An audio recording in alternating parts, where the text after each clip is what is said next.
அனைவருக்கும் வணக்கம். இது யூகேவி தமிழா. கல்வி சம்பந்தப்பட்ட தகவல்களை நம்ம சேனல்ல தொடர்ச்சியாக கொடுத்துட்டு வரோம். அதே மாதிரி ஸ்காலர்ஷிப் சம்பந்தப்பட்ட தகவல்களையும் நம்ம சேனல்ல தொடர்ச்சியாக கொடுத்துட்டு வரோம். பர்டிகுலரா +2 முடிக்கிற ஸ்டூடெண்ட்ஸ் அடுத்து என்னெல்லாம் படிக்கலாம், என்னென்ன துறைகளுக்கு போகலாம், என்ன மாதிரியான கல்லூரிகள் இருக்கு, என்ன கவுன்சிலிங் ப்ராசஸ், பர்டிகுலரா வந்து பார்த்தீங்கன்னா என்னென்ன டைப் ஆஃப் என்ட்ரன்ஸ் எக்ஸாம்ஸ் இருக்கு அப்படிங்கிற தகவல்களை கண்டினியூஸாகவே கொடுத்துட்டு வரோம். இப்போ ரீசெண்டாக கூட வந்து பார்த்தீங்கன்னா நம்ம TNEA 2023 ஒவ்வொரு பொறியியல் கல்லூரிகளும் எவ்வளவு இடங்கள் நிரம்பிச்சு எவ்வளவு இடங்கள் நிரம்பல அப்படிங்கிறத நம்ம வந்து மாவட்ட வாரியா வந்து அனலைஸ் பண்ணி நம்ம சேனல்ல தொடர்ச்சியா ஒரு 30 நாள் 30 வீடியோ தொடர்ச்சியாக கொடுத்துருக்கோம். ஸோ அது சம்பந்தப்பட்ட தகவல்கள் வேணுங்கிறவங்க யூகேவி தமிழாங்கிற இந்த யூடியூப் சேனலை சப்ஸ்கிரைப் பண்ணிட்டு வீடியோஸ்குள்ள போய் பார்த்தீங்கன்னாலே தெரியும். இந்த பர்டிகுலர் வீடியோவில் நான் எதை பற்றி பார்க்க போறேன் அப்படின்னு பார்த்தீங்கன்னா JEE ஜாயிண்ட் என்ட்ரன்ஸ் எக்ஸாம்க்கான செகண்ட் செஷனுக்கான ரெஜிஸ்ட்ரேஷனுங்கிறது ஓப்பன் ஆகிருச்சு. ஸோ இந்த JEE எக்ஸாம்ஸை யாரெல்லாம் எழுதலாம், இந்த JEE எக்ஸாம்ஸ் எழுதுறது மூலமாக என்ன நன்மைகள் இருக்குது, மற்றும் எத்தனை கல்லூரிக்கு போக முடியும், எத்தனை சீட்ஸ் இருக்குது, இந்த தகவல் தான் பார்க்க போகிறோம். ஸோ முழுமையான தகவல்கள் வேணுங்கிறவங்க இந்த வீடியோவை ஸ்கிப் பண்ணாமல் பாருங்கள். ஸோ மெயினாக வந்து பார்த்தீங்கன்னா JEEங்கிற எக்ஸாம்ங்கிறது பார்த்தீங்கன்னா ஜாயிண்ட் என்ட்ரன்ஸ் எக்ஸாம்னு சொல்லுவாங்க. இந்த ஜாயிண்ட் என்ட்ரன்ஸ் எக்ஸாம் யாரெல்லாம் எழுதுனாலும் பார்த்தீங்கன்னா +2 படிச்சுக்கிட்டு இருக்க மாணவர்களும் +2 கடந்த வருஷம் முடித்த மாணவர்கள், இந்த 2 செட்டு மாணவர்கள் மட்டும் தான் எழுத முடியும். முதல் விஷயம். ரெண்டாவது விஷயம், இது என்ன பர்பஸ்க்காக எழுதுறாங்க அப்படின்னு பார்த்தீங்கன்னா இந்த JEEங்கிற எக்ஸாம் எழுதுறது மூலமாக மத்திய அரசோட கல்வி நிறுவனங்கள்னு சொல்லக்கூடிய மத்திய சென்ட்ரல் கவர்மெண்டோட இன்ஜினியரிங் காலேஜஸான IIT, NIT, IIIT மற்றும் CFTI, இது போக வந்து பார்த்தீங்கன்னா Indian institute of science, IISER, இது மாதிரி பல்வேறு வகையான கல்வி நிறுவனங்கள்லையும் ப்ளஸ் டீம்டு யூனிவர்சிட்டிஸ்லையும் ஜாயின் பண்ணுறதுக்கு இந்த JEE எக்ஸாம்ஸுங்கிறத வந்து இந்த ஸ்கோரை வந்து மெயினாக கன்சிடர் பண்ணுறாங்க. ஸோ அந்த பர்பஸ்க்காக எழுதுகிறோம். பர்டிகுலராக வந்து பார்த்தீங்கன்னா சென்ட்ரல் கவர்மெண்ட்டோட இன்ஜினியரிங் காலேஜஸ்னு சொல்லக்கூடிய 114 கல்லூரிகள் இருக்கக்கூடிய 56,000 சீட்ஸ், இந்த 56,000 சீட்ஸுக்கு தான் இந்த எக்ஸாம்ங்கிறது மெயினாக நடக்குது. ஓகேங்களா. இந்த JEE எக்ஸாம்ஸில் வந்து என்னென்ன பாடங்கள்லேருந்து கேள்விகள் கேட்பாங்க அப்படின்னு பார்த்தீங்கன்னா ஃபிசிக்ஸ்லேருந்து கேட்பாங்க, கெமிஸ்ட்ரியிலேருந்து கேட்பாங்க, தென் வந்து பார்த்தீங்கன்னா மேக்ஸ்லேருந்து கேட்பாங்க. ஒவ்வொரு பாடப்பிரிவுலேருந்தும் நம்மளுக்கு வந்து கிட்டத்தட்ட நம்ம வந்து 25 கேள்விகளுக்கு பதில் எழுதணும். மொத்தம் 3 சப்ஜெக்ட்டு சேர்த்து 75 கேள்விகள். ஸோ 75 கேள்விகளுக்கும் நீங்கள் ஆன்சர் எழுதுறது வந்து மொத்தம் 300 மதிப்பெண்களுக்கு தேர்வுகள் எழுதுவீங்க. இந்த JEEங்கிற எக்ஸாம் வந்து பார்த்தீங்கன்னா 2 செஷனாக நடத்துகிறாங்க. ஒன்று வந்து பார்த்தீங்கன்னா JEE மெயின்ங்கிறது ப்ரிலிம் ஸ்டேஜ், JEE அட்வான்ஸுங்கிறது நம்மளுக்கு வந்து செகண்ட் ஸ்டேஜ்னு சொல்லுவாங்க. JEE மெயின் எக்ஸாமை கிளியர் பண்ணால் மட்டும் தான் நம்ம வந்து JEE அட்வான்ஸ்டு எக்ஸாம் எழுத முடியும். ஓகே, JEE அட்வான்ஸ்டு எக்ஸாம் என்ன பர்பஸ்க்காக எழுதணும் அப்படின்னு பார்த்தீங்கன்னா நீங்கள் மத்திய அரசோட கல்வி நிறுவனங்களே சிறந்த கல்வி நிறுவனம்னு சொல்லக்கூடிய மற்றும் வந்து பார்த்தீங்கன்னா இந்தியாவிலே நம்பர் 1 இன்ஜினியரிங் காலேஜஸ்னு சொல்லக்கூடிய நம்மளோட IIT, இந்தியன் இன்ஸ்டியூட் ஆஃப் டெக்னாலஜிங்கிற கல்லூரிகளில் சேரணும் அப்படின்னு பார்த்தீங்கன்னா கம்பல்சரி நீங்கள் வந்து பார்த்தீங்கன்னா JEE அட்வான்ஸ்டு எழுதுனா மட்டும்தான் வந்து உள்ளுக்க நம்ம எலிஜிபிள். ஸோ இந்த JEE மெயின் எக்ஸாமை வந்து நம்ம வந்து வருஷத்துக்கு 2 தடவை நடத்துகிறாங்க. ஆல்ரெடி செஷன் 1ஓட எக்ஸாம்ஸ் கம்ப்ளீட் ஆயிடுச்சு. February 5 நம்மளுக்கு எக்ஸாம்ஸ் கம்ப்ளீட் ஆயிடுச்சு. இப்போ நம்ம கொடுக்குற அனௌன்ஸ்மெண்ட்டுங்கிறது பார்த்தீங்கன்னா JEE மெயின்ஸ் எக்ஸாமோட செஷன் 2. ஸோ செஷன் 2க்கான அப்ளிகேஷன் ஓப்பன் ஆயிடுச்சு. என்னைக்கு க்ளோஸ் ஆகுதுன்னு பார்த்தீங்கன்னா March 2 க்ளோஸ் ஆகுது. ஸோ இதில் ஒரு சின்ன ஒரு விஷயம் என்னன்னு பார்த்தீங்கன்னா நம்ம பெரும்பான்மையாலுமே நம்ம தமிழ்நாடு ஸ்டூடெண்ட்ஸ் மேலே ஒரு குற்றச்சாட்டு என்னன்னு பார்த்தீங்கன்னா JEE எக்ஸாம்ஸ் யாரும் அப்பியர் ஆகிறதில்ல, எழுதுறதில்ல அப்படிங்கிற ஒரு விஷயம் தான் சொல்லிகிட்டே இருக்காங்க. ஸோ நம்மளும் வருடம் வந்து பார்த்தீங்கன்னா இதை பற்றின அவேர்னஸ்க்காக நிறைய பள்ளிகளில் போய் பேசிகிட்டு இருக்கோம், நிறைய பொது மக்கள்கிட்ட பேசிகிட்டு இருக்கோம். JEE எக்ஸாம்ஸ் எழுத வைங்க அப்படின்னு சொல்லி நம்ம கண்டினியூஸாக பேசிக்கிட்டு இருக்கோம். ஸோ JEE எக்ஸாம்ஸ்க்கு இது வரைக்கும் அப்ளை பண்ணலைனாலும் பரவாயில்ல, இப்போ தாராளமாக அப்ளை பண்ணலாம். முதல் விஷயம்.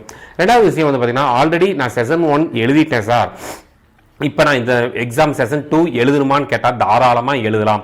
ஏன்னா நிறைய மாணவர்கள் என்ன நினச்சிட்டு இருக்காங்க அப்படின்னு பார்த்தீங்கன்னா நம்ம கண்டினியூஸாக மாணவர்கள்ட்ட பேசுகிறப்ப சார் நான் செஷன் 1 எழுதிட்டேன், எனக்கு நல்ல மார்க் வரும், அதனால் நான் செஷன் 2 போகலை அப்படிங்கிறாங்க. அப்படி மட்டும் விட வேண்டாம். செஷன் 1 எழுதினவங்களும் தாராளமாக செஷன் 2 எழுதலாம்.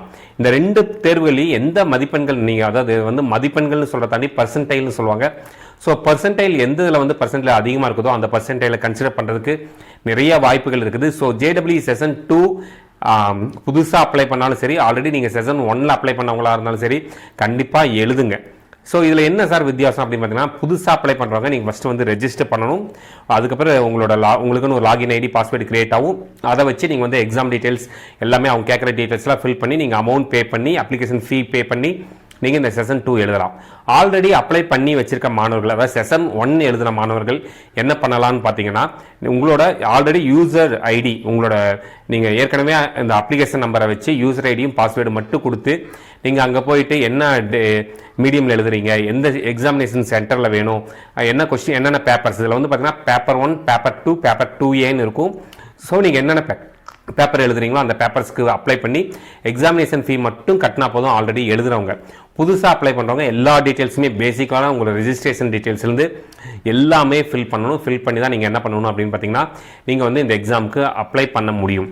ஓகே, இந்த கஷ்டப்பட்டு இந்த எக்ஸாமை கிளியர் பண்ணிட்டோன்னு பார்த்தீங்கன்னா கிட்டத்தட்ட நம்மளுக்கு வந்து ஐஐடின்னு சொல்லக்கூடிய இந்தியன் இன்ஸ்டியூட் ஆஃப் டெக்னாலஜி, என்ஐடின்னு சொல்லக்கூடிய நேஷனல் இன்ஸ்டியூட் ஆஃப் டெக்னாலஜி, IIITன்னு சொல்லக்கூடிய Indian institute of information technology, then வந்து பார்த்தீங்கன்னா CFTI இல்லைன்னா GFTIன்னு சொல்லுவாங்க, சென்ட்ரலி ஃபண்டட் டெக்னிக்கல் இன்ஸ்டியூட்னு சொல்லக்கூடிய இந்த 114 கல்வி நிறுவனங்களையும் சேர்றதுக்கும் மற்றும் இந்தியன் இன்ஸ்டியூட் ஆஃப் சயின்ஸ், அதேமாதிரி வந்து பார்த்தீங்கன்னா ஐசர் மற்றும் வந்து பார்த்தீங்கன்னா நம்மளுக்கு வந்து IIST Indian institute of Space Science and Technology, இது போக வந்து பார்த்தீங்கன்னா நீங்கள் ஆர்மி, நேவி, ஏர்ஃபோர்ஸில் போய் பிடெக் படிக்க விரும்புறீங்கன்னா 10+2 டெக்னிக்கல் என்ட்ரி ஸ்கீம்னு இருக்குது.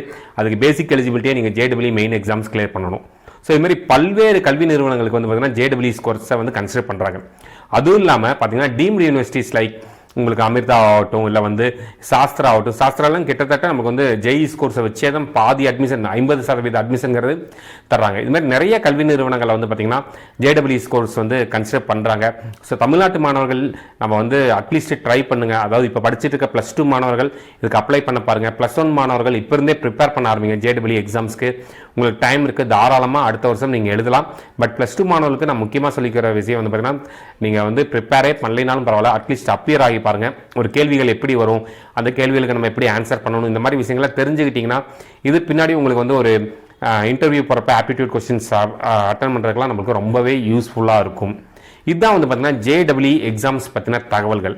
இது மாதிரி கண்டினியூஸாக உங்களுக்கு வந்து கல்வி சம்மந்தப்பட்ட தகவல்கள், இல்லை எனக்கு கவுன்சிலிங் சம்மந்தப்பட்ட தகவல் வேணும் சார், இல்லை கட் ஆஃப் சம்மந்தப்பட்ட தகவல்கள் வேணும், இல்லை என்னென்ன டைப் ஆஃப் என்ட்ரன்ஸ் எக்ஸாம், பர்டிகுலராக நம்ம சேனலோட ஸ்பெஷாலிட்டி என்னென்னு பார்த்தீங்கன்னா நம்ம வந்து various kinds of the entrance exams, ஒவ்வொரு என்ட்ரன்ஸ் எக்ஸாம்ஸ் அனௌன்ஸ் பண்ணுறப்பையும் அது சம்மந்தப்பட்ட தகவல்களை சரியான நேரத்தில் சரியான மாணவர்களுக்கு கொண்டு போய் சேர்க்கணுங்கிறதா நம்ம எண்ணமாக வச்சு நம்ம அதை பற்றின வீடியோஸ் போட்டுக்கிட்டு இருக்கோம். இதுமாதிரி கண்டினியூஸாக உங்களுக்கு கல்வி சம்மந்தப்பட்ட தகவல்களையும் பர்டிகுலராக ஸ்காலர்ஷிப் சம்மந்தப்பட்ட தகவல்களும் உங்களுக்கு வேணுங்கிறவங்க தாராளமாக நீங்கள் யூகேவி தமிழாங்கிற அந்த யூடியூப் சேனலை சப்ஸ்கிரைப் பண்ணிவிட்டு வீடியோஸ்குள்ளே போய் பார்த்தீங்கன்னா எல்லா விதமான இன்ஃபர்மேஷன்ஸுமே இருக்குது. அதுபோக உங்களுக்கு என்ன ஒரு டவுட்னாலுமே நீங்கள் வீடியோஸ் கீழே கமெண்ட் பண்ணுற பட்சத்தில் நம்மளால் முடிஞ்ச அளவுக்கு ரிப்ளை பண்ணுறதுக்கான பாசிபிலிட்டிஸ் பார்க்குறோம். மற்றும் இந்த வீடியோ உபயோகமானதாக இருந்துச்சுன்னா இந்த வீடியோவை லைக் பண்ணிவிட்டு உங்கள் நண்பர்களுக்கு ஷேர் பண்ணுங்கள். மிகவும் நன்றி.